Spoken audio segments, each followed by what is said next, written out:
Hey, Whinos! Welcome to episode 8 of Wine with HR. In this episode, we are going to be talking about some of the most common issues that HR is confronted with. Some of these we've talked about before, so we're just going to briefly touch on those. Other ones we haven't talked about in a while or haven't talked about yet. So we thought this would be a nice way to head into summer. And hopefully we'll have some lighter hearted topics for the next few weeks to get you through all these hot summer days. But of course, before we get started, we have to go through our WINE. So, Trish, what is in your glass today? Well, first I have to show my glass off. Check it out. So excited about that. So that was the most important. I'm very, very proud of that. My wine today is called Pine Ridge. Oh, I love that one. Oh, yeah? Yeah, Deborah loves it too. So Really? there's a wine that all three of us like. That's, Amazing. yeah. Yeah, I just gave again, so I wouldn't drink the whole thing and forget about Will. Gave him a nice big glass ahead of time. Told him I was like, it's just one big one, so make it last. But he loved it too, and so yeah, I'm very excited. For those of you who haven't heard of this one, it's a Chenin Blanc and a Viognier. And the description that caught me at the store. An exceptional blend offering a lively bouquet of mouth-watering honeydew melon, juicy pomelo, I think is how you say it, and sweet starfruit aromas that dance with hints of soft white floral and sponge sugar. The crisp palate leads with ripe fruit flavors of pineapple, lychee, right? Mhm. Lychee. Okay. Lychee. Lychee. Meyer lemon and fuzzy white peach. So delicious. And then when it says on the back of the label, enjoy a glass on its own or try it alongside your favorite seafood or spicy dish. And I can absolutely see it with both.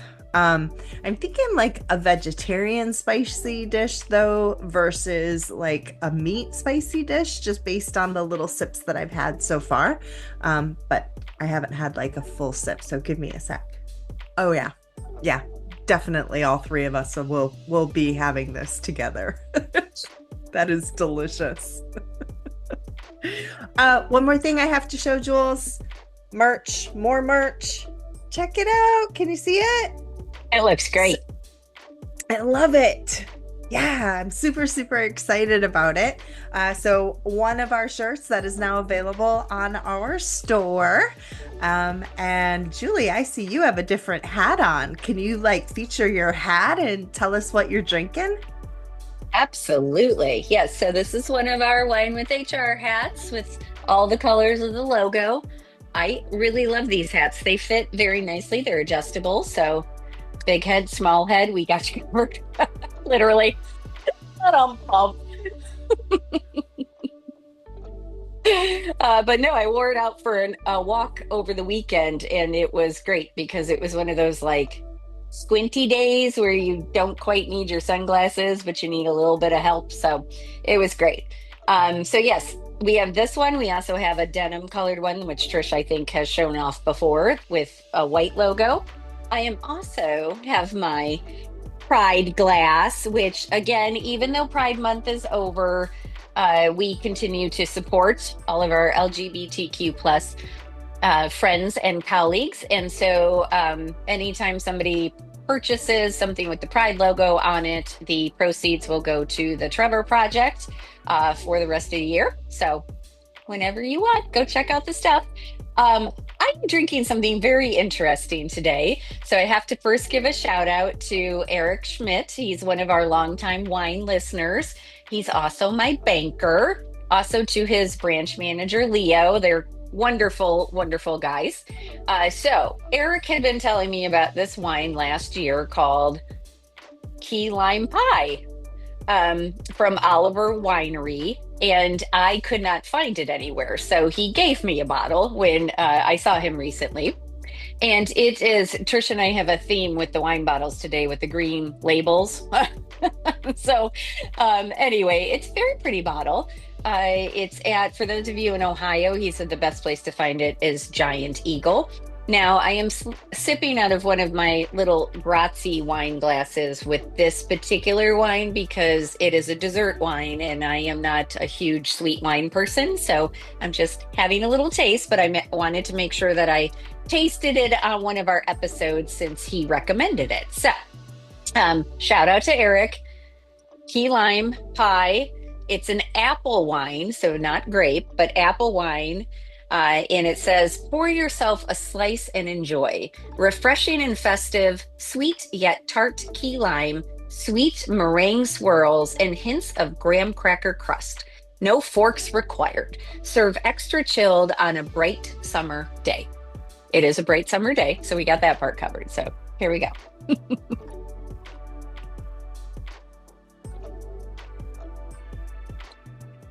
It tastes exactly like key lime pie. It's kind of Wait, crazy. what? Are you Yes, serious? You know, key lime's like my favorite. mine too. Mine too. Yes. And it does have hints of graham cracker. I don't know how they do that. So, if you like sweet wines or dessert wines, or you have friends and family who do this, would probably actually be great for um, summer celebrations. But it is sweet. So, I would suggest small glasses. But I have to say, it's pretty impressive that they got something to taste exactly like a key lime pie. So I'm impressed. I'd like just a little shot of it to try it. It sounds really, really cool. It is amazing to me what people can do with wine. Now that we have the WINE out of the way, well, at least the descriptions, because we'll be dealing with the WINE the whole time. Let's switch to the WHINE.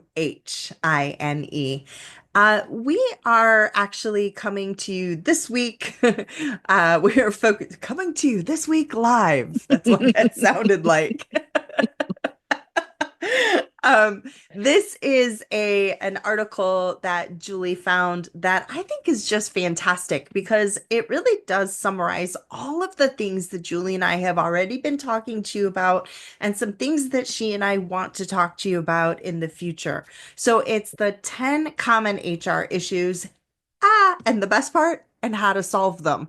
It's just not someone complaining and saying, oh, yeah, these are the problems we have. We're actually going to give you tools, which of course is right up Julie and my alley because that's what we like to do for y'all. So this is from Talent Recruity blog.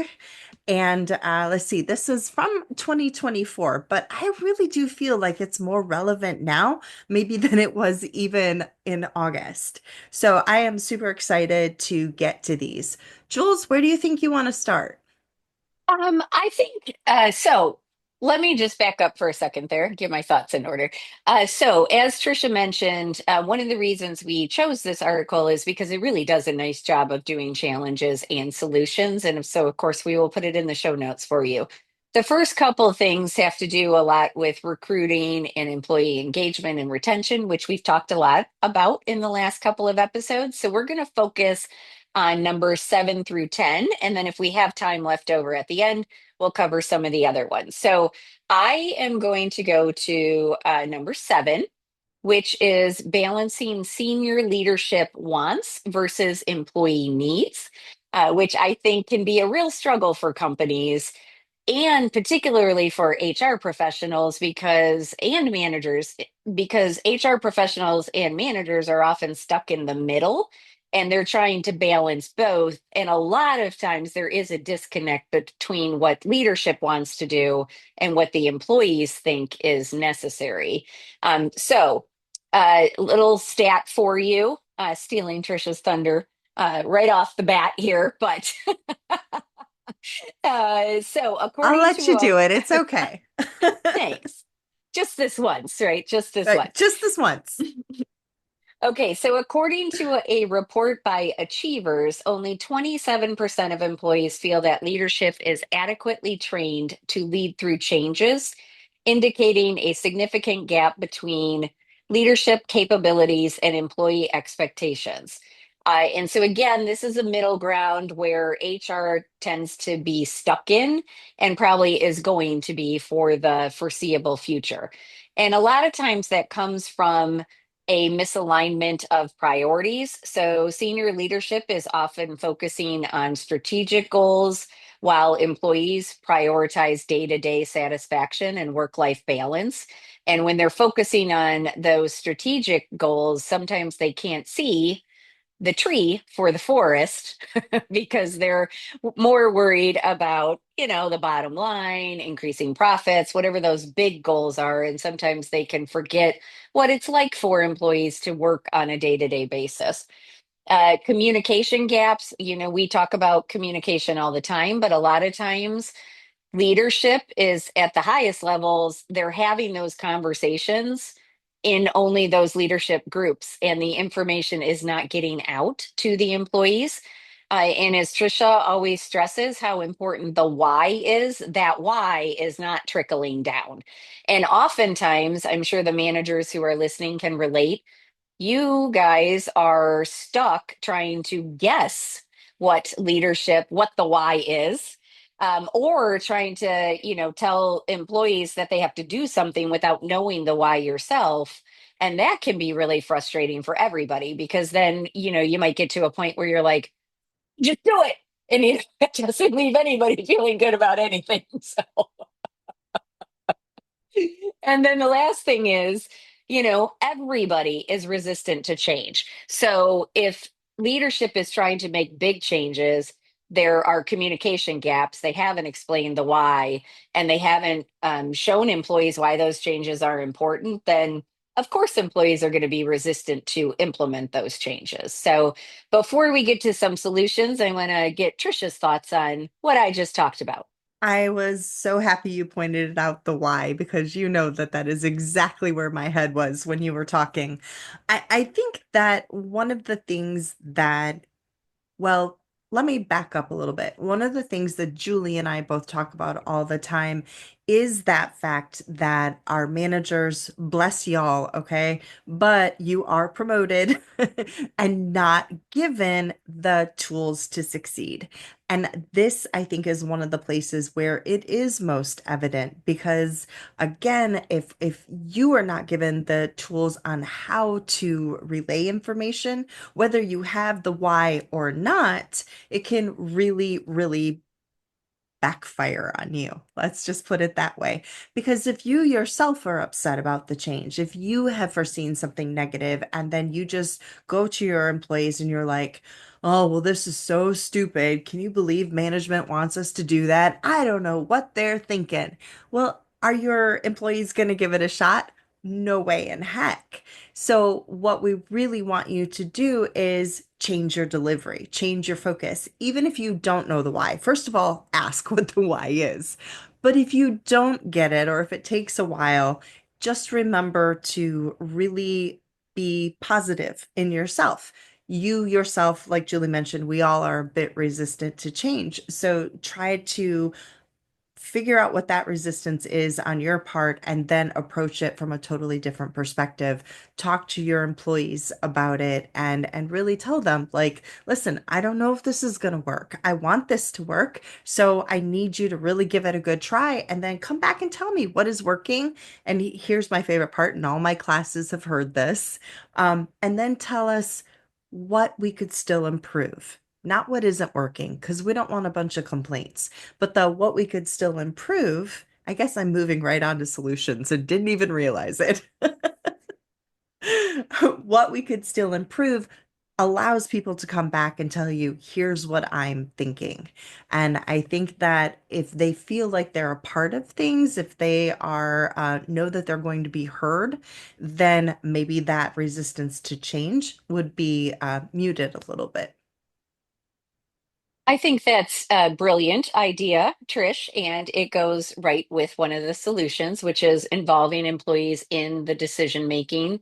And even if you can't involve them in the decision making, the aftermath, as you suggested, like, hey, okay, this has been done. How can we improve it?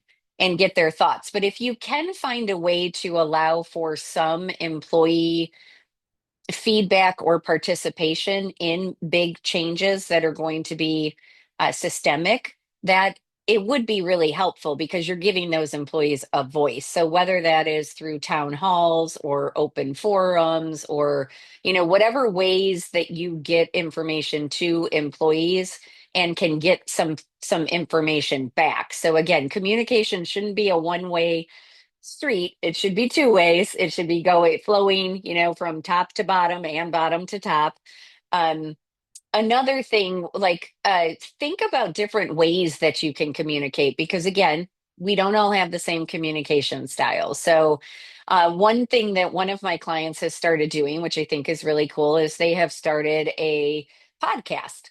And it's just for employees at this company, but the one of the presidents gets on and brings somebody from another department and talks to them about what they do.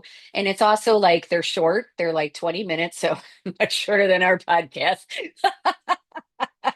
But hey, I'm we like really to talk. impressed. I don't I know. know.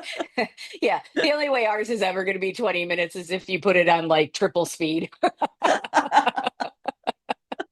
Truth. then we'll sound like chipmunks. It'd be hilarious. Try it. Tell us what you think. With wine. With wine, yes.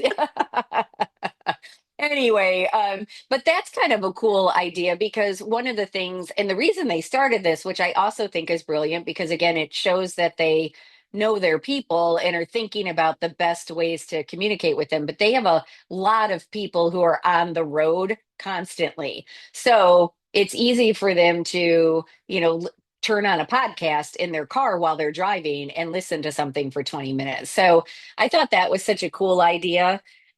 There's Oh, go ahead, Trish. Looks I like you was wanted gonna to say something. Well, I was gonna say, I believe it's that same client where in the past they have been tapped as an employer of choice, and instead of saying this is what it means to us, they went to the employees and said, "Well, what does it mean to you?"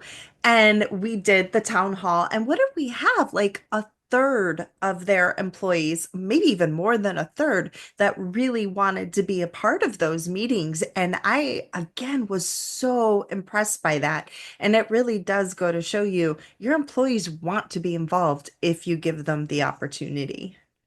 Absolutely. Yeah, they've done a lot of cool things. And I thought like this one was just so creative because it's another way to get information out. But they're also asking for employees to tell them what topics they want to hear about, and it could be everything from, hey, this new policy came out, we're not real sure about it, we've got questions, or it could be like, hey, talk about this safety award we just got, or it could be any number of things. So That's um, brilliant. yeah, yeah, really cool. So that's one way is again, involve employees in the decision making, find better ways to communicate, find different ways to communicate, meet your employees where they're at. If you have a lot of employees who are in the car, something like a podcast is a really great idea. If you have a lot of people who are at their desks all the time, maybe it's something different. But just kind of think about that and think outside the box to other ways and other things that you might be able to do to engage people to get that feedback about the direction the company is going in and any significant changes that might be coming down the pike. So, Trish, what's your next topic? Well, very unlike me, I'm actually going to go right in order because I don't know why, but I feel like that kind of just flows into budgeting. As we're having conversations and things are changing, and everybody is facing, I would say, tighter budgets these days.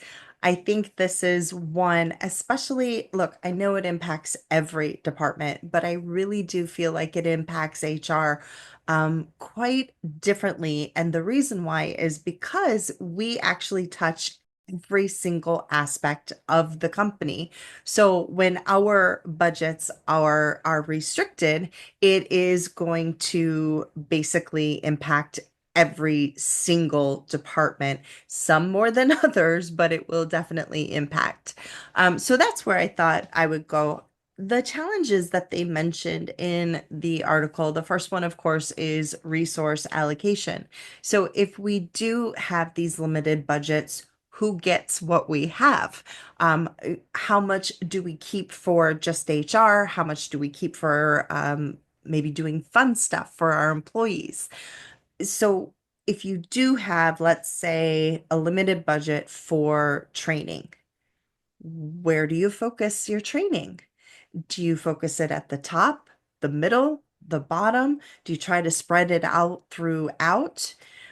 What about your employee benefits? I think this is a huge one.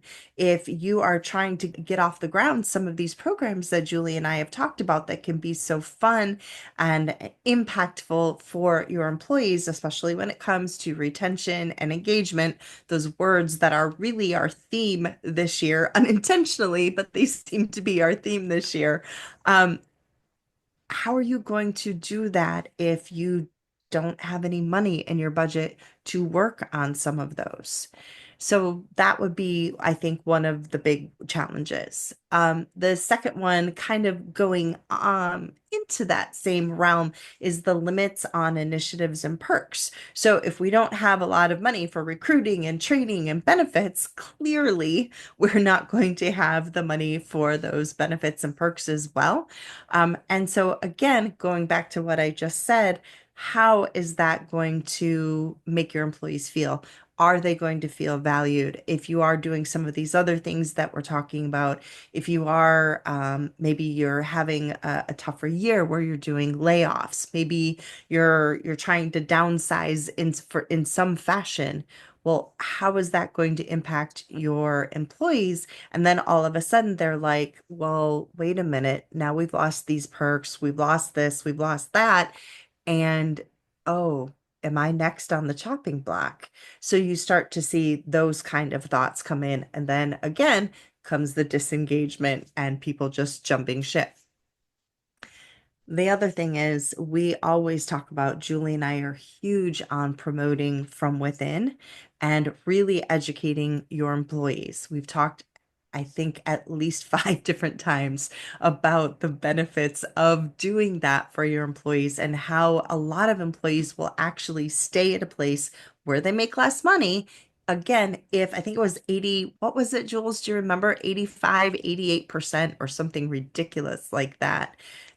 People will stay at a job where they make less money if they're given the opportunity to improve their skills, these opportunities to learn. And really, it isn't ridiculous because I know I would do the absolute same. Anybody would, as evidenced by the stat. So when you get a limited budget, then your compensation packages are going to go down. Your opportunities for these skill developments are going to go down. Jules, do you want any commentary before I go on to solutions?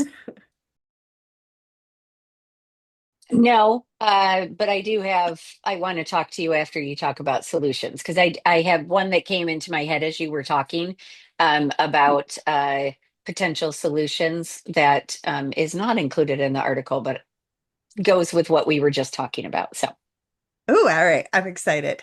Well, then let's talk about the solutions from the article. I will get there, and then I'm feeling very like in suspense. I want to know what you're going to say. So the first solution that they offer is find efficiencies. And you all know that we love HR software. Obviously, we do partner with Bamboo HR. They're one of our absolute favorites. And for all of the reasons that they talk about here, we can streamline processes, they can help find areas where you can improve, and they really just help you make an impact on these areas where that you think, oh, well, there's nothing I can do. That is just the way it is. Going back to, again, the whole recruiting idea, right? oh, well, there aren't enough people, there's not enough time, I have to do it this way. Well, when you start really kind of turning it around and looking at some of these solutions that are available, I think you can find ways to improve efficiencies and then therefore maybe free up some funds. And that's the thing I think a lot of people don't realize is yes, these softwares, they do cost money, but they free up a lot of time and they create these efficiencies that allow you to utilize your time better and your employees' time better. The second thing that they say as a solution is focus on those high impact areas. And what they mean by that is prioritizing HR initiatives that offer the highest ROI, return on investment, one of our leaders' favorite words. I think one of my favorite things is to be able to go into when you're talking to senior leadership and being able to say, oh, I understand why you think that this appears to be a waste of money, but let me show you what happened last year. And then showing them the stats, the facts, figures, all the numbers, the impact that some of the lack of training, for example, has had on maybe the number of investigations we've had to do or our employee engagement being lacking, which means that we have a lot of turnover. And of course, when you have a lot of turnover, you all know what happens is that you have to spend more money to bring people in. So we've even talked about, Julie and I have said anywhere, depending on the level of employee, $3,500 to $35,000 per employee. So you really want to look at those high impact areas and focus on the things that you can do as a company that and again, if you can put the numbers in there to your senior leadership, they're really going to appreciate and understand what it is you're trying to do. This is, I've used this term before, this is the way that you show that you're not just a money taker, that you can be a money maker for them as well. And then again, look to collaborate with others. You have some amazing skills. There's no doubt. Otherwise, you wouldn't be listening to this podcast. But you don't always want to go it alone. So, listening to the podcast is a great start, but definitely look to others, to like us and others to help provide you training that can explain some of the opportunities that you might have with utilizing benefits that you may not have thought of before, and then any other HR services that can help you actually optimize your costs. So those are the solutions they presented. All right, Julie, I'm dying. What is yours? Okay, well, building up all this anticipation. Not sure it's going to be that incredible, but no, I was thinking that one of the if you do get to a point where you have to limit perks or you can't add perks that maybe you've talked about adding, uh, a great thing to do would be to ask employees what they want to keep, like what's most important to them, but also what are potentially some cost neutral perks that they would like in lieu of whatever it is you're having to suspend or take away or can't implement yet because of a budgeting issue. So it just kind of goes with what we were just talking about. Communication is key, and sometimes it might surprise you because my assumption is from just the amount of employees I talk to that a lot of them will say, just more time off, more flexibility with my schedule, or, and more time off could Flexibility, be, yes, 100%. yes. Yep. And more time off could also be like a half day. It doesn't necessarily have to be like we have to double our PTO or anything like that, but just an extra day here or there, or an extra half a day, extra 2 hours, whatever it is. But ask them, like, again, I think a lot of times we assume we know what employees would want, and we're often not right about that. So, because again, most of the time we're thinking about big changes and like, oh, we can match your contributions to your 401k. Okay, well, there are certain employees who are going to be over the moon about that. There's other employees who are like, I don't contribute to my 401k yet because I'm 22 and invincible and I don't need to worry about that yet. Or, And paying you off know, student loans. right, I'm paying off student loans or any number of things, and that might not be what they want. So I think it's really important to keep that communication up, particularly if a company is going through a challenging time period. You know, if there is like one of the things, and I'm sure a lot of you have seen this, but that still continues to be a problem. And this is one of the things that is addressed in the article that we're only going to get back to if we have time, but is remote work where people signed up for their job or took a job because it was remote. And now companies are saying you got to come into the office 3 days a week, 4 days a week, every day. And people are just like, I will look for another job then. Like, that's Oh, not what yeah. we agreed upon, you know? Yeah. But there's just, it's from what I have seen when companies do that, they just send out a memo saying, as of such and such a date, time to come back in, and there's no why, there's no explanation, there's no exceptions, there's just no talk about it whatsoever. And obviously that is going to make people feel very betrayed and bitter. So not good for any of the other things we keep talking about, like employee retention and all of those things. The other thing I was thinking about, and we are going to do an episode that is focused on um, strategic HR and HR getting a seat at the C-suite level. But you've heard us say it before. We know that HR people tend not to be math people, but you got to keep data. So if you can use metrics, even especially during those challenging years where maybe you have budget constraints and you have other things like that. If you can keep track of that and still show that you made a difference. Now, the difference you need to show to the C-suite is different than what you need to show to the employees. But to the C-suite, if you can somehow reduce turnover during a challenging year, that's only going to get you a bigger budget the next year because they're going to look at that and say, oh my gosh, they really helped us. We didn't lose as many employees, so we didn't have to spend as much to get new employees. And that is the magic of data. That's why Trisha loves her stats so much. It's just that is the magic of it because it makes it all objective versus subjective, which most of HR is subjective. It's touchy feely, it's emotions, it's all of those types of things that are hard to quantify. But if you can put numbers behind that, then when budgets do have to be cut, you have an argument as to why yours shouldn't be one of them. I'm loving that so much. You hit like all my favorites. You hit the why, you hit the stats. I really do think it is important for HR to realize, and Julie and I have said this at least in three different episodes just this season already. You really need to be able to, like she's saying, show those stats. It is your why. If you just ask for a training, if you ask for this in your budget and you don't have the data to back up your why, or if you don't have, hey, look, we don't have any data because we haven't done this yet. But let me show you what other companies have done and the improvements that it's made for them and what kind of, again, return on investment that could bring for us.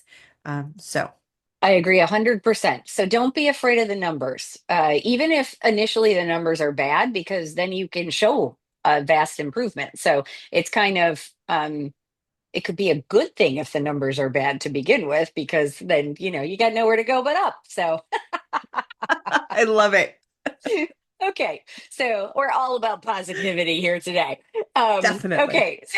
So the next one that I want to talk about is change management. So you've probably heard this word, it's a buzzword, and you're probably thinking, like, what the heck does that mean? It literally means managing big changes in an organization. So, What? That's it? That's it. That's it. They made it, they made it sound like a big, lofty thing that's super complicated, but it's not. Although most companies don't do it right. So here's a couple stats for you. So, according to a report from Willis Towers Watson, a staggering 70% of change initiatives fail in some capacity, with poor leadership being the primary culprit. Ridiculous. Ridiculous. Yeah, that's not good. I mean, No, like, no. nobody's ever going to approve any change if it only succeeds 30% of the time. So we gotta work on that. Um, because of that high failure rate, the employee's perception of change, not surprisingly, isn't great. Only 43% of surveyed employees say their organization is good at managing change, and only 25% say that it's a strength amongst their senior leaders. So the people who've been around the longest Ouch. apparently suck the worst at Ouch. it. So yeah, that's painful. So again, the challenges tend to be some of the things we've already talked about because these things all go together, but employee resistance. So if the company has said or the organization has said in the past, we're going to make these changes and then they failed for whatever reason, even if it was out of somebody else's control or whatever the case may be. But if they haven't been implementing the changes they've promised previously, then employees, of course, are not going to trust that it's going to happen this time. Why would they? Right? So, Right. um, so that's a big one, employee resistance. So, right off the bat, if you are planning to make a change, you've got to have a plan for how you're going to show employees that it's actually happening. So that might mean breaking it down into smaller goals or objectives and then shouting it from the rooftops when you make those benchmarks. Another thing, again, from a tip we already said, if you involve employees in the process, so like, hey, we're going to have a change management committee for this particular change we're implementing, and we're going to have the employees on there, a couple of employees, so that they can tell us if they're seeing those changes, if they're working, if they're not, where there are hiccups, where there's room for improvement, those kinds of things that can help a lot too. And again, I'm jumping into solutions too because it's so hard to talk about problems without giving you a solution because that's It what we do. truly is. It's That's us. yeah, so I apologize for that. I jumped ahead. The other two big challenges are communication barriers, which again, we've talked about. Oftentimes, the C suite level or higher levels of leadership are having these discussions in a silo, and they're not telling employees or mid level managers or HR. Half the time, HR doesn't even know what's going on, right? We get left in the dark a lot. So, um, that can be a real big challenge. And then the last one is change fatigue. So again, that sounds like a buzzword, but it's true. If an organization is constantly making changes, then people get overwhelmed because it's too much to keep track of. So you also want to keep that in mind when you are developing a plan. Don't try to do everything at once. Don't try to do 20 things at once. Like pick something, focus on it, work And on give it that. time to work. Actually, Give give it it time to time to work. work. That Yes. is my, like, you see that happen all the time. Companies are like so excited about this change and they're rolling it out and they're not seeing the changes that they thought or the improvements, and all of a sudden it's gone. I agree. Well, and it reminded me of something like, again, we need to tell employees what they should be looking for to know that the change is happening because they may not know. So I was thinking about, I just had a recent doctor's appointment and they put me on a new medication. And my question, which I have learned through the years to ask, is not how will I know this is working, but what am I looking for as symptom relief, like, because it's not going to erase my pain entirely, it's not going to fix everything. So what am I looking for to know if it's helping or not? And I have found that's a really good question. So I think you could apply that in a change management scenario where you have employees that you're getting feedback from and saying like, hey, here's how you're going to know this is happening. Like, here's the rollout, here's the initial changes that are going to happen, here's phase two, here's phase three. We want you to hold us accountable if you're not seeing this. But I think the big thing, one of the solutions, and I'm just kind of taking everything that the article says and combining it with my own ideas, but is I would have a change management committee that has, for each change that you're doing, that has employees that it makes sense to have on that change management committee, on that committee, so that you are have somebody from every single level, so you can see where the gaps are, where things are getting lost in translation, where maybe it's not going quite as you thought it was going to go. Because how many times, I know a lot of us have been through this, where like leadership's like, oh, we're going to do this, it's going to be fantastic, and then the employees who are affected by it every day are like, that's never going to work because of X, Y, and Z. And then it's like, oh yeah, that didn't work because of X, Y, and Z. Like Well, our employees are our experts. They're the ones doing the job day in, day out, so we need their input about what changes make sense or don't make sense. and that goes to exactly what you're saying when you said have those employees that make sense. Because we're not telling you all to have employees just for the sake of having employees. The people that you're going to choose to be a part of these groups are the ones who are most severely impacted or may be in a position to see how it impacts them both positively and negatively. So it's not just, oh, let's have these people in there. We still, believe me, both of us, too many chefs in a kitchen is a real, real thing. That is not what we're telling you to do.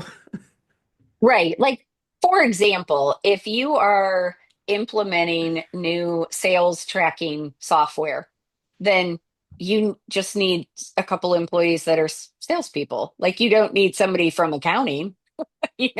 Or somebody who works out in the field every day. Like, you need the people who it impacts the most. So, and if you're making changes to equipment on the shop floor, you need the people who run that equipment, run the equipment you're trying to replace, and would run the equipment that you're going to replace it with. So, it's just kind of about thinking you want as many perspectives as possible, because that's going to help you identify potential pitfalls and hopefully avoid them.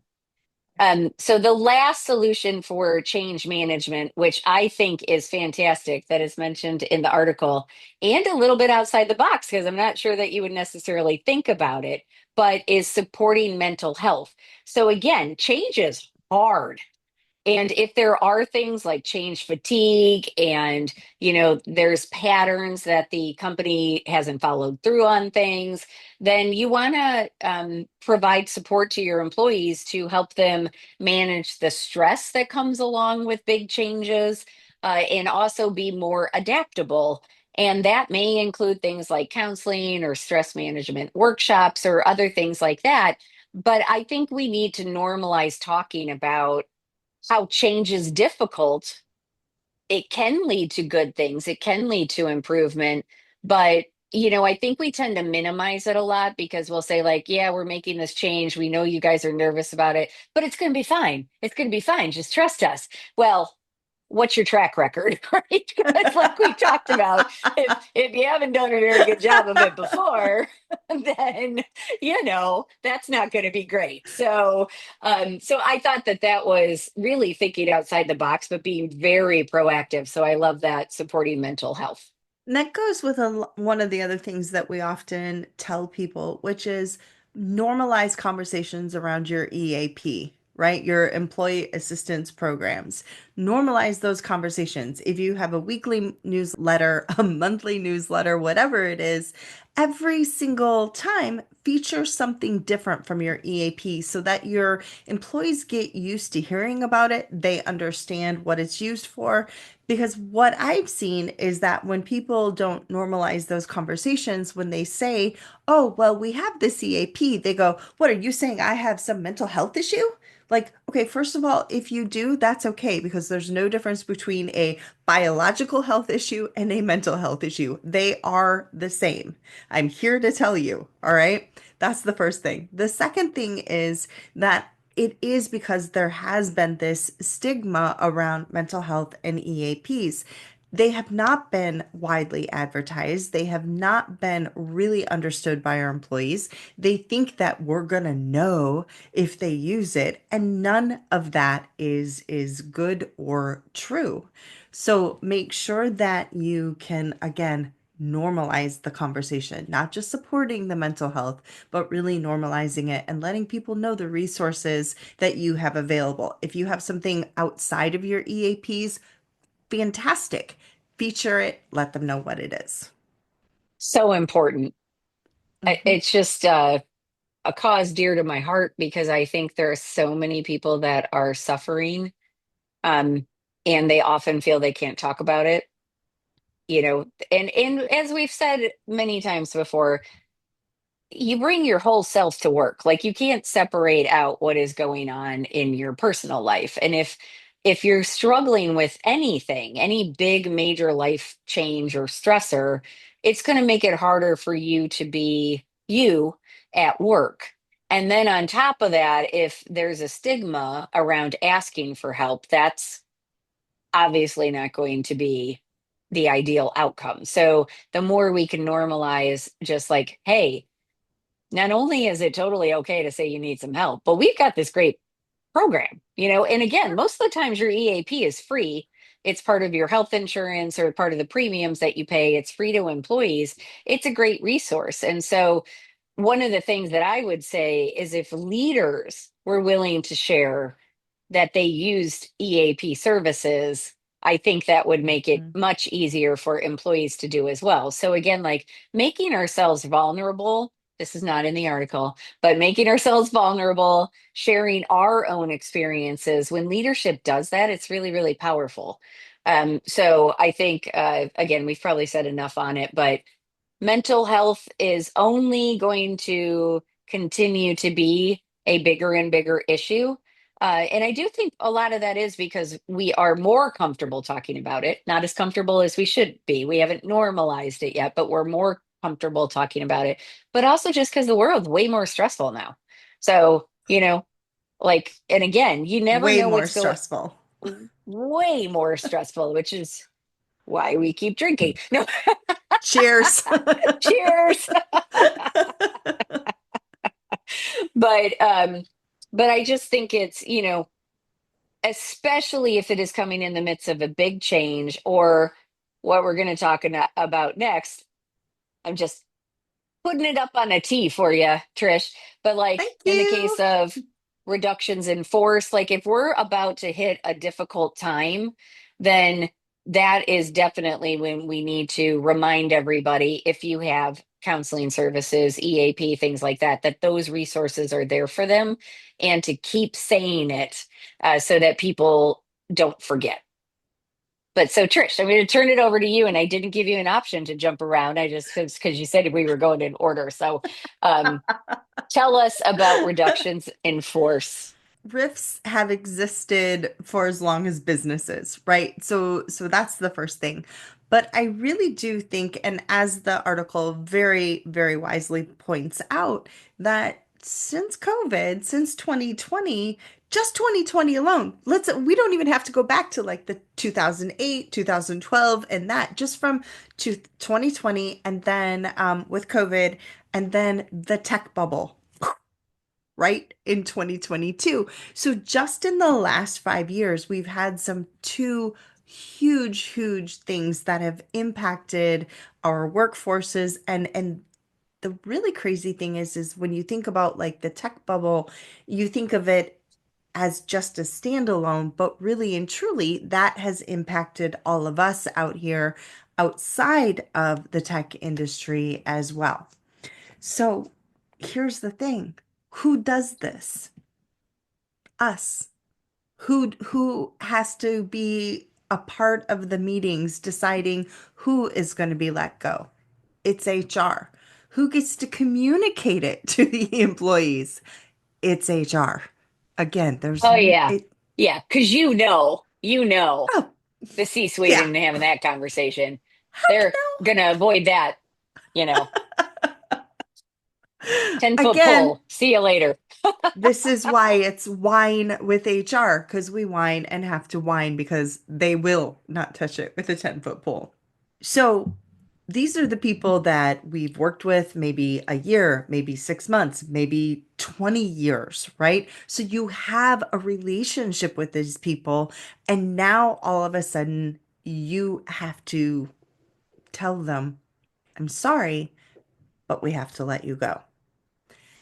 Not only that, as I mentioned in our last episode, even HR, we are being impacted by this. And again, usually it's those companies that really don't understand what we offer and what we do. That, of course, we do have we're an operational function. We're a money function, even though, again, they don't realize it.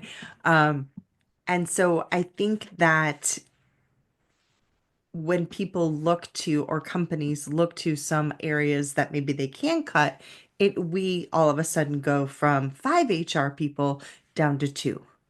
And so now you're going down to two, and then you are trying to explain to these employees what's happening when you yourself are like, yeah, I just lost half my staff, so I don't even know what to tell you right now. Because of that, then some of the challenges that they talk about, employee morale and trust. I was actually just teaching a seminar, was it last week or the week before? And one of the attendees in my class was talking about this very thing. They were going through a restructuring and the impact it has had on the trust, not just trust of HR, but trust of the C-suite, the management. Like the employees are constantly wary. They're walking on eggshells. They are worrying more about if they're next than actually getting the job done. So, where does that go? That disengagement that we have been talking a lot about. Um, and not just that, you don't want employees to not feel valued. Julie and I are always talking about heard, valued, respected. Look, layoffs are going to happen, but there are ways, again, going back to my favorite, the why, and yes, I'm jumping to the solutions too. But it being transparent again, do you remember, Julie, a couple of years ago when transparency, like 5 years ago, I think it was what it was, like all of a sudden the new big word was transparency. And I'm like, really? We weren't being honest and open with our employees from the get-go? You know we weren't. I mean, come on.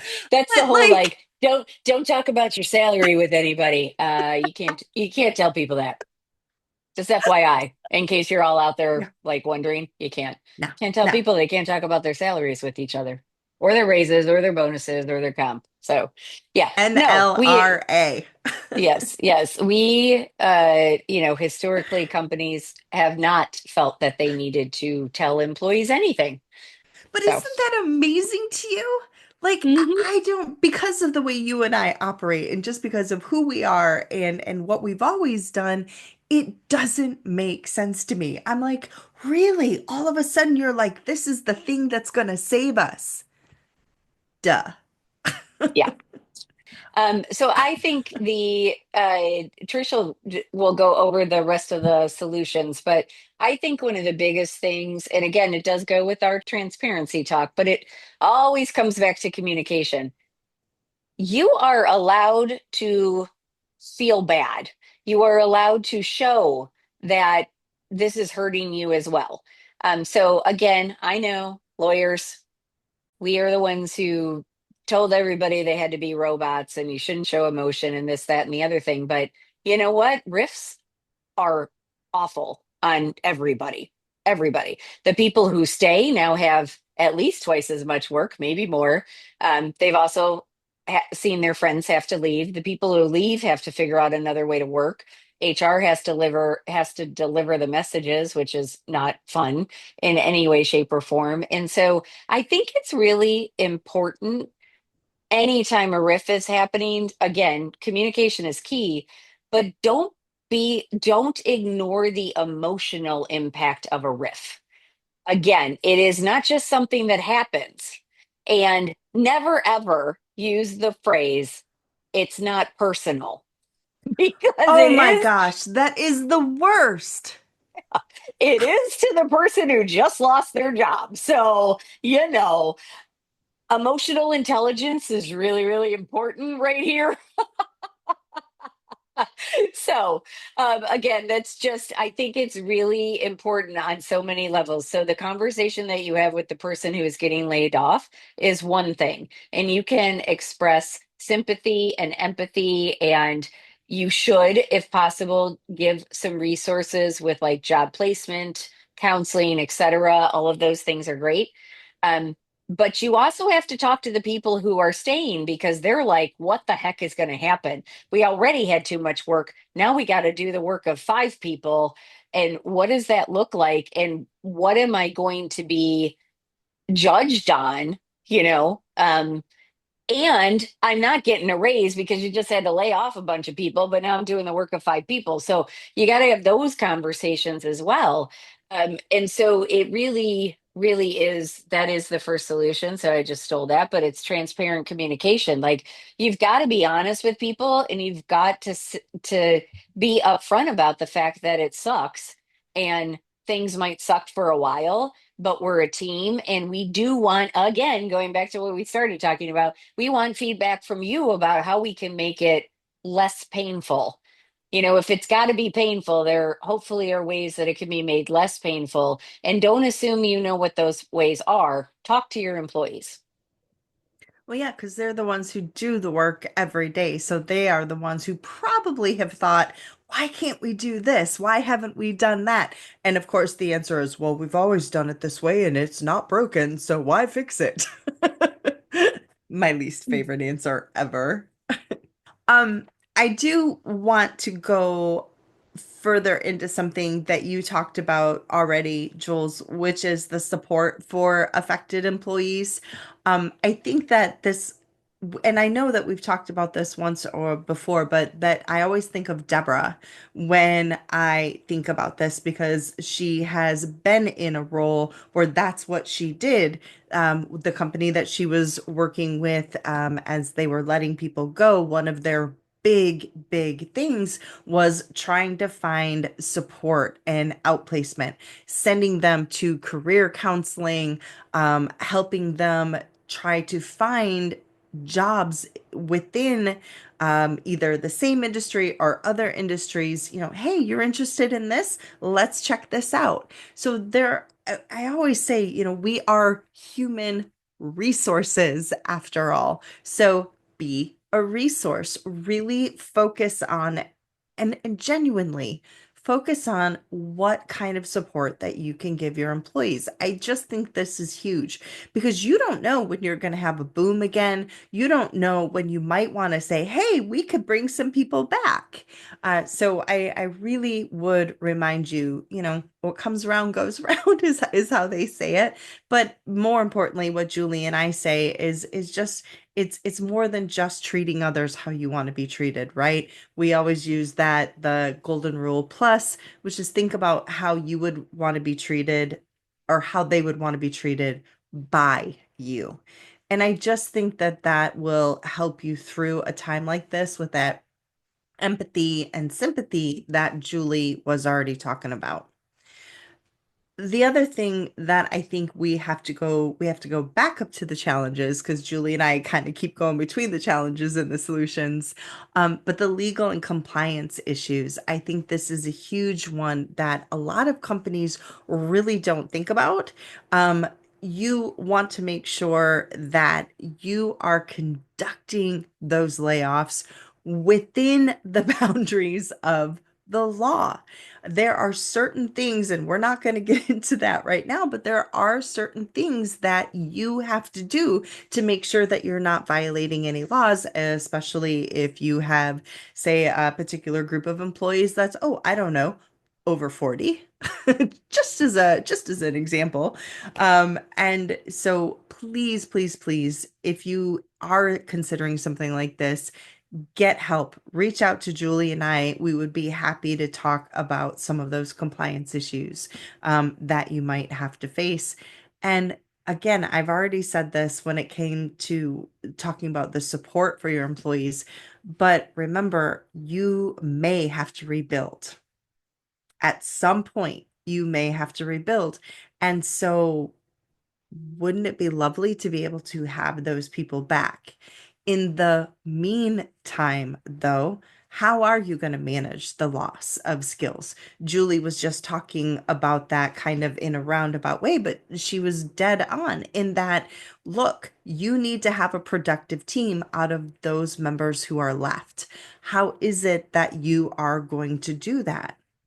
And I think one of the best ways to do that is, again, something that we've already talked about several times, which is encouraging engagement. And then, of course, that focus on retention. Let people know, look, this is not what we wanted to do. Here's the reason. Oh, by the way, this is the other thing that we were having the conversation in that class I was telling you about. Part of their solution was really reaching out to the employees and saying, here you go. This is why we've had to make this change. Here's what we're planning on doing. And they were really transparent, like from leadership down. And just the conversations that she said that the leadership had, open and honest, saying to everybody, ask us your questions about what's happening, and we will be honest with you. And they made sure that they absolutely were, even if it didn't paint them in the best light. And now the employees that are still there are like, okay, we got this.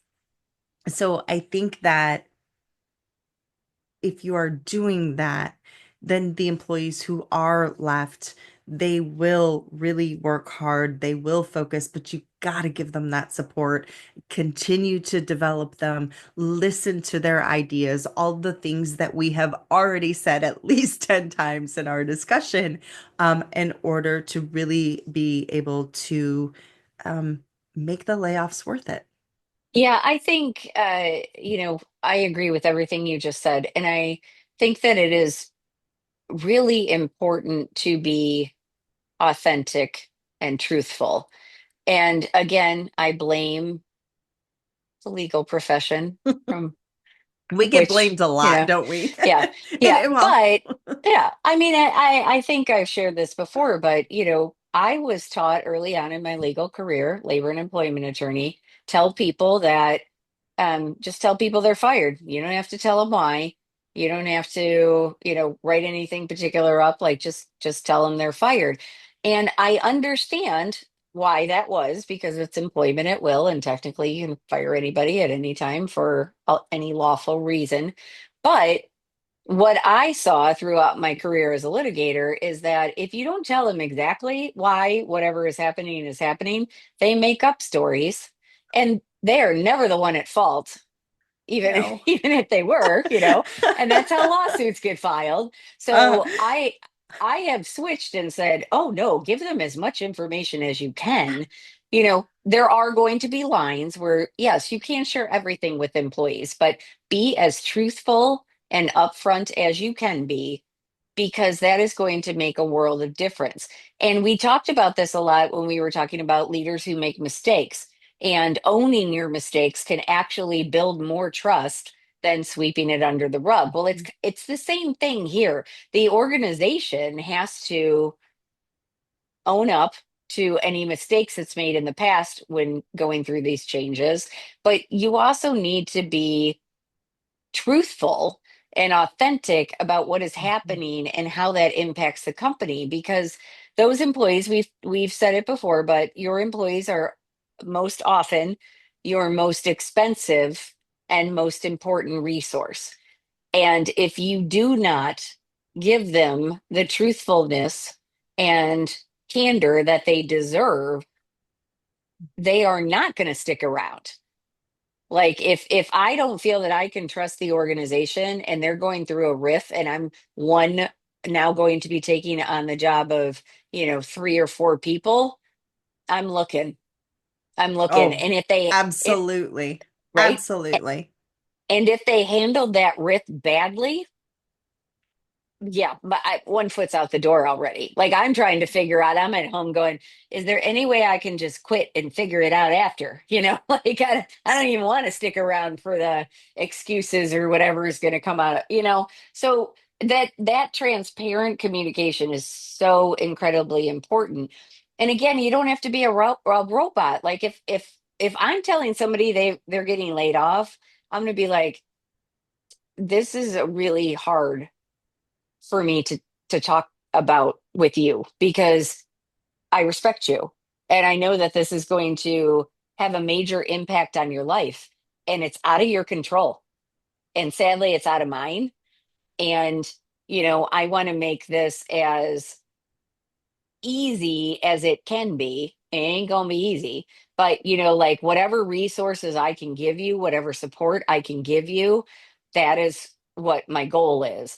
And that's not a difficult conversation to have, but I think we've been scared into thinking we can't show empathy or compassion when we have to do these terrible things. But again, my experience as a labor and employment litigator, if somebody was told why they were fired, so again moving outside of riffs, but let's say it's they're fired, and they're told why, even if they don't agree with it, the fact that they were told and somebody had a conversation with them makes them far less likely to file a lawsuit Well, because and then there should be documentation relating to that, yes, right? So if they yes, try to yes, make up something, even a lawyer that's out there is going to look at it and go, whoa, whoa. Yeah. yeah, exactly. I mean, it's just one of those things. I do feel bad that we have sort of set this precedent that you can't show emotion when you're talking to somebody. But again, most of the lawsuits that I saw were from employees who these are the things they often said. They never told me why I was fired and they never asked for my side of the story. Those are like the two big things. And so Well, again, Julie, if you why don't, is that? Why is well, that? Why wouldn't you ask someone's side of the story? again, I think some of it is age old advice from attorneys that you don't have to tell them. And to be fair, we all know those people that you were like, nope, you have to have a script. You were not allowed to talk off the cuff because that's like bad, like bad things are going to happen.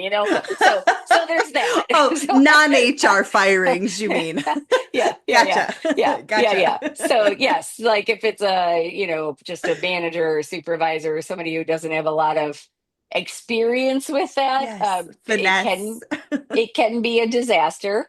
Um, they could be too compassionate or not compassionate Hmm. enough. But and then again, we always told people you don't have to tell them why, and why limit it to one thing if you don't have to. But what I found is then people would file a lawsuit and say, well, they never told me why, so it has to be because they're discriminating against me, or whatever the case may be. And there could be a 400-page personnel file with all the times they documented all the problems, but they didn't tell the person that was it. And so they're Yep, going to look for a reason. And generally, when people are looking for a reason, it is not to blame themselves, it is to blame someone else. So, for sure.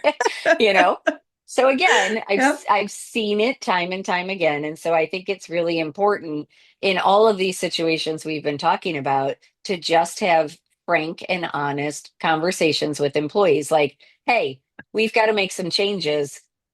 This is coming from the C-suite, but we've got to do it and we got to figure out how to do it in the way that has the least negative impact. And I want your thoughts on that. That's a totally different conversation and a different feeling than it is what it is. So just do it. My heart just broke when you said those words.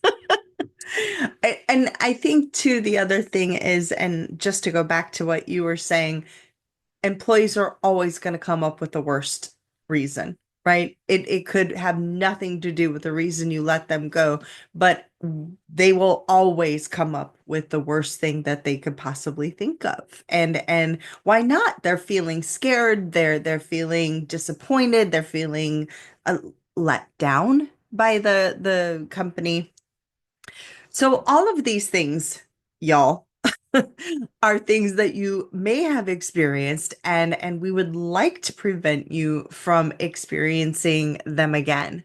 I think obviously we've talked a lot about the riffs or firings or things like that, but please don't forget to listen to some of our previous episodes from, well, all of our seasons, but especially this one, because I really do think that we focus a lot of our time and energy trying to explain to you guys, listen, a little bit of an investment goes a long way. And that little investment could be an emotional one, just letting people know that you care, that you're hearing them, that you're listening. Working on communication. I think that one of the things that we didn't talk too much about in this one, but the remote and hybrid workforce, workplace management, Julie touched on it a little bit earlier. I think that is one of the biggest ones. Our managers, it's tough enough for them to actually manage those who are directly in front of them, let alone trying to increase engagement with those who are outside the workforce. And we have given, again, in our previous episodes, so go back and check them out if you haven't listened, a bunch of, I think, fantastic solutions for increasing engagement for those who are in your workforce, that are in office and those who are remote. By the way, it says in this article that 22% of the workforce is expected to be fully remote this year in 2025. I feel like that's a lot lower than I would expect. And again, I do realize that we're doing a lot of pull back into the office, but with all the pushback that we're seeing, I just feel like that 22% is a super low number. I would agree with that. I would think it is still much higher than that. But yeah, again, like, the example, we don't want to get too much into the remote and hybrid workplace management, but we've talked about the proximity bias, the visibility bias, and just this like, but it's usually larger companies.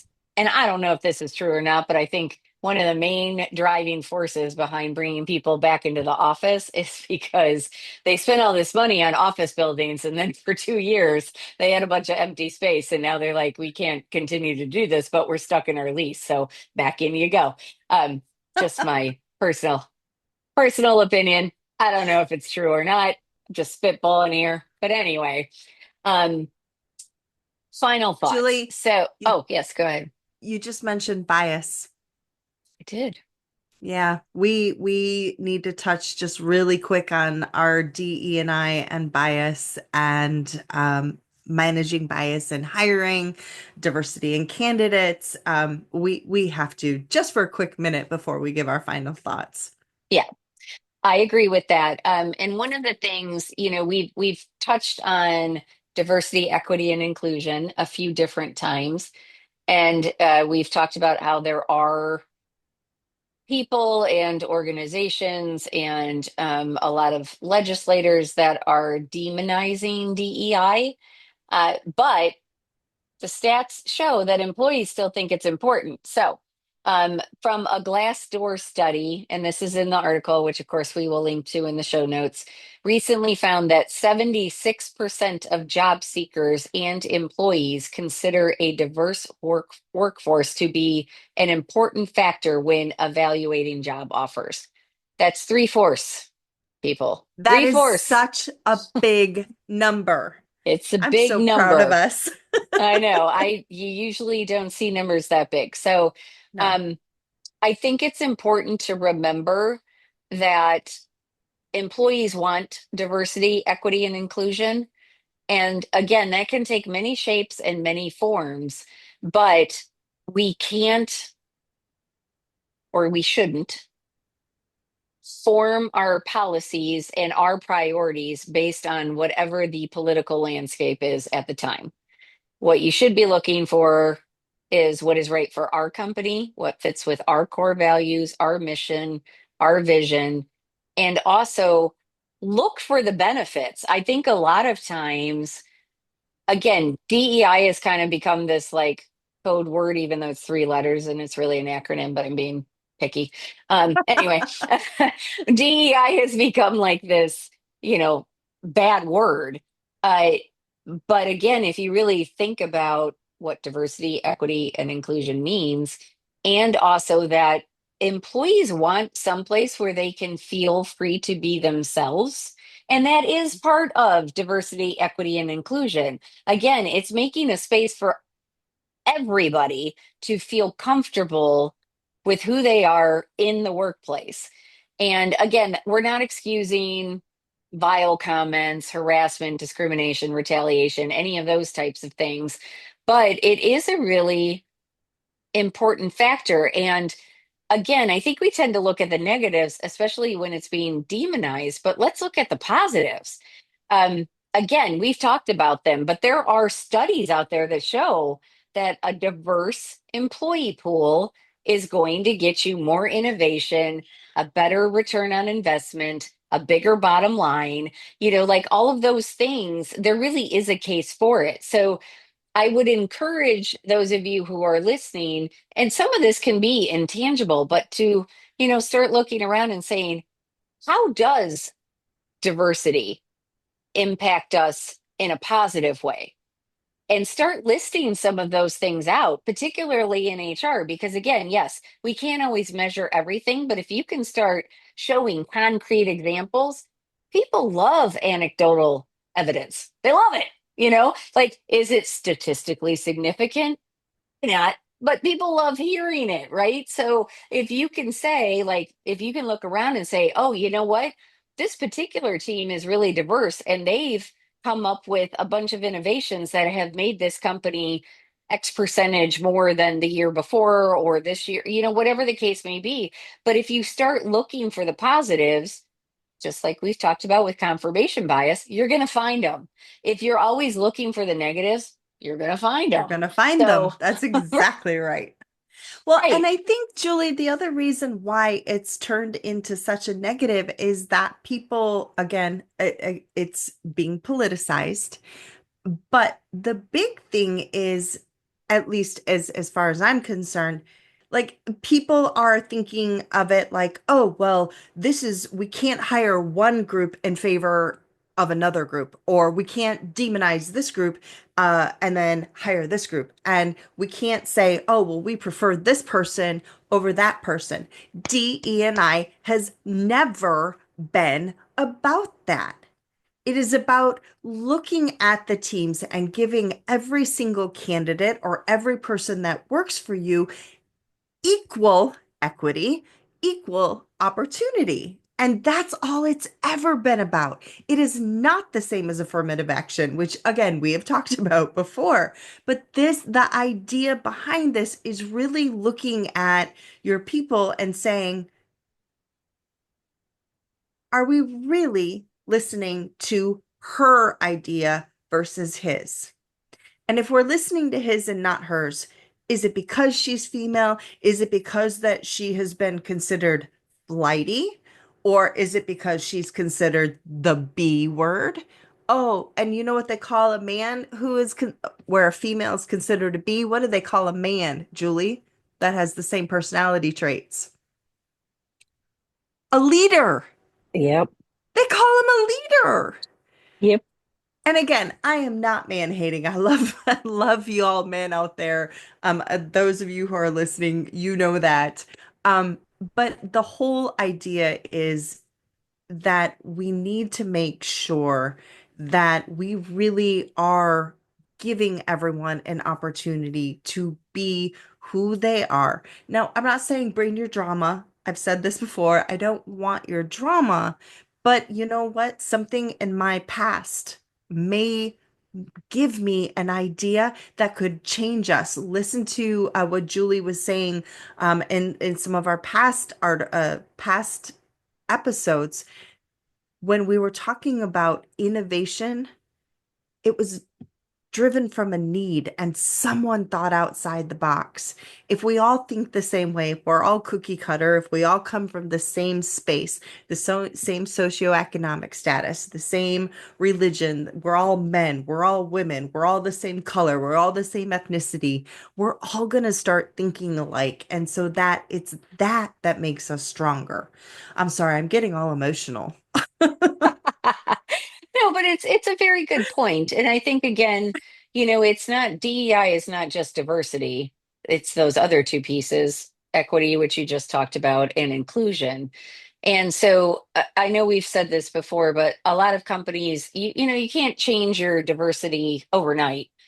Because a lot of that is sort of baked into the cake, like the pipelines that you have and whatever that it takes intention to broaden that, but it can take sometimes several years before the impact is actually showing versus because you gotta make a lot of changes that and it may not seem like any progress is being made, but down the line there is progress. So I think that that is an important thing to keep in mind, but it's also those equity and inclusion pieces, and the inclusion you can absolutely do something about right now, and the inclusion again goes through everything we talked about today. When we're talking about communication, we're talking about inclusive communication. So, not just again talking at, I was listening to a show, I'm not going to divulge which because it will all make you think less of me, but let's just say it was some reality TV, but they had a really good,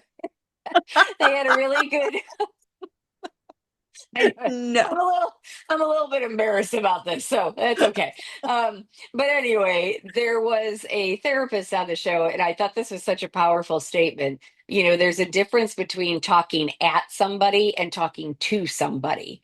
And then there's also talking with somebody. So that I think oftentimes, and some of the challenges that we talked about today highlight this. Leadership talks at employees, Um, not to Yep. them or with them. And so I think that it is important to keep that in mind as well. And as you are looking, HR, this is where you guys can shine because usually we are better at having those conversations and we're better at knowing that they need to happen. And so if you can, when we get to, it'll be an episode soon, but like getting HR into the C suite, when you have that kind of influence, you can really be impactful because you can explain to the C suite level why something is so important and what benefit it is going to have. So, and a lot of times you're going to be the best position to have those conversations.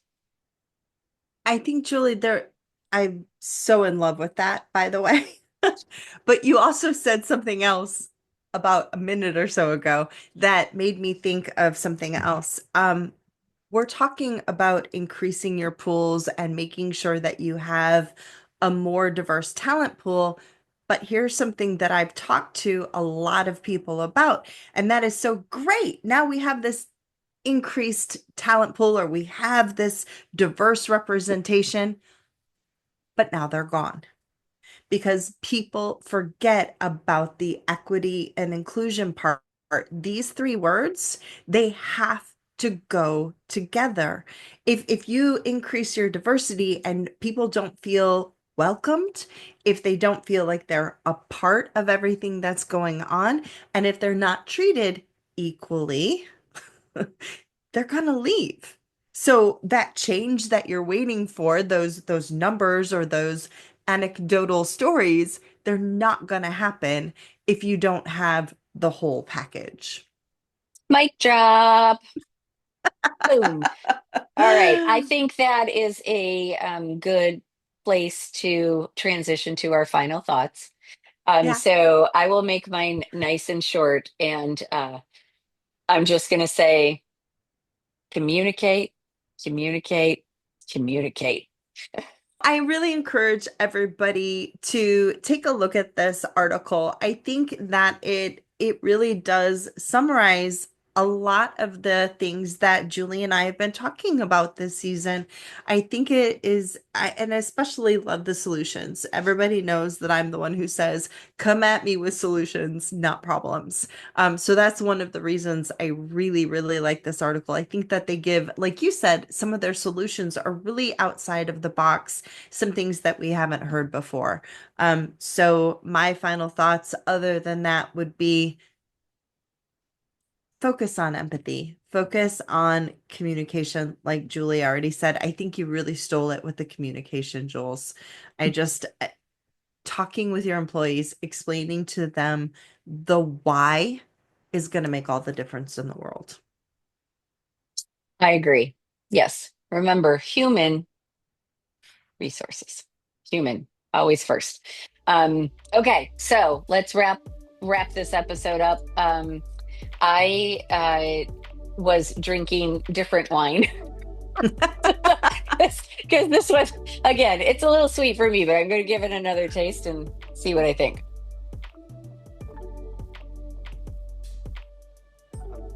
Again, too sweet for me, but it's uncanny how much it tastes like it's like some key lime pie. I'm very It's impressed killing with that me. aspect. I'm very impressed with that. So I'm gonna take the rest of the bottle home to my sister who has more of this type of palate and share it with Nice. her and see what she thinks. So um, key lime pie. If you need a dessert wine, it's pretty good. Well, and here you go. If you don't have time to make a key lime pie, which you know is one of my favorite pies to make, I would say go ahead and just pick that bottle up and be like, here's dessert, everyone. Yeah, with the sleeve of graham crackers. Yes. Oh, wait. Oh my gosh, Jules, I am like if I am picturing some s'mores with I mean Ooh, sweet overload, okay? yeah, But a little oh bit. my goodness, but I could just see like some s'mores and oh yeah. Mm-hmm. All right, Trish, tell us your final thoughts on your wine. It's delicious. I can't wait to drink it with you and Deb. It's I know so good. I'm shocked. I was going to her house and she was like, "Oh, I found this wine. I think that you would like it." She sent me a picture. I'm like, "Oh no, I've had it. I like it."